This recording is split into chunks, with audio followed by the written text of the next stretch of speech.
maybe talk about just the fight itself and the early rounds, the middle rounds when he got knocked down first, then he returned the favor in round 6. Yeah, leading up to that round, it was uh, pretty slow for Vladimir. Anthony Joshua was at his pace and really setting the tempo on all that. But we knew that eventually he'd be coming in with some power shots, and he got dropped, and we're kind of looking at him and I'm thinking, oh, gee, it's gonna be a short night.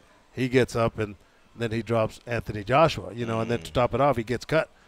So now we got that going. But when the bell rang, I jumped up to him and I was just so proud. I said, man, that was great. That was awesome. And started working on the cut. Jonathan Banks gave him the proper instructions. Vitaly gave him the support, sent him out there, and that was the start of a historical night. Now, from what I could see, there was a cut over his left eye, Yep. and like an eyebrow cut, and then a mouse was starting to form.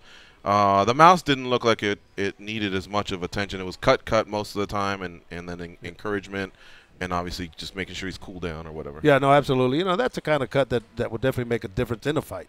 And thank God it didn't make a difference in the fight. I felt quite proud about myself. And yeah, there wasn't much trickling down. Yeah, at all. going into the 8th or 9th round, I said, God, what a ending if Klitschko ends up knocking him out or winning the fight, and I had a lot to do with it, But I think I had fans have been responding. I've been doing interview after interview, George, and it's nice to get that kind of plug where people realize that I gave him every opportunity to win a fight. So, Stitch, was this your greatest night in combat sports ever? Yeah, it has to be. Yeah. No doubt about Number it. one. And as we finished up, after the dressing room, and Vladimir's getting stitched up, and he finishes, and I say my goodbyes to him, and tell him I loved him, and so I'm walking out, and Vitaly is there, and Vladimir's more westernized. Vitaly is still very much Russian, right? So I'm saying goodbye to him, and he says, Stitch, I love you. He goes, and it's been 25 years, because I met him in 1991 when the Soviet Union first broke. Who said this, Vladimir? Or Vitaly. Okay. Vitaly, and so I met them then, and we've had that association. Then I've been with them, I think 11 years or something like that. And but he says, you're always welcome to my house, whether it's in Kiev, whether it's here, and all that.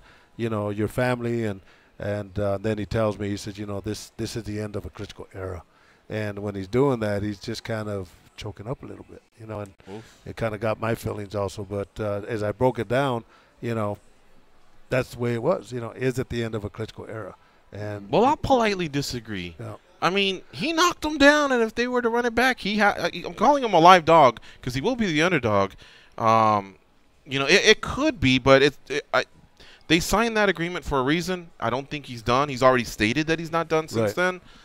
So Well, and then that's the big brother talking about the little brother. yeah, true. And that's the way I looked at it. Not that Vladimir is done completely. That it was just that it's the big brother looking at the Gotcha. young brother, and when you've seen their relationship, it's always been the big brother taking care of the little brother.